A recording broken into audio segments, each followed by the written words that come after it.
దైవజన్మ, ఒక మాట నమ్ముతారా? భూ సంబంధమైన వాటి కొరకు ఒక్కరోజు కూడా ఆలోచించి ఆరోగ్యం పాడు చేసుకోకు. ఎప్పుడు ఏది నీకు కావాలో ప్రతిదీ వెతుక్కుంటూ నీ కాళ్ళ దగ్గర దేవుడు పడేస్తాడు.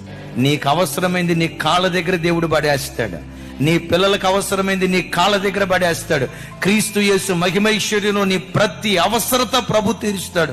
ఒకవేళ శ్రమలు వచ్చి ఉండొచ్చు, శ్రమలు కొద్ది రోజులే. కీర్తనకర్త అంటాడు, సాయంకాలము ఏడ్పు వచ్చి రాత్రి అంతా ఉండినా ఉదయమున సంతోషం కలుగును. దుఃఖం వచ్చిందా? దుఃఖంతో అను, సైతానా ఈ దుఃఖం కొద్ది రోజులే, ఈ ఏడ్పు కొద్ది రోజులే, ఈ కన్నీరు కొద్ది రోజులే, ఈ ప్రసవ వేదన కొద్ది రోజులే, ఈ అవమానం కొద్ది రోజులే, ఈ నింద కొద్ది రోజులే. ఒక రోజు రాబోతుంది, నిందకు ప్రతిగా రెట్టింపు ఘనత నా దేవుడు నాకు అనుగ్రహించబోతున్నాడు. సాతానా, నువ్వు చూస్తావు, నువ్వు తలదించుకుంటావు, నా దేవుడు నా తలపైకి ఎత్తబోతూ ఉన్నాడు.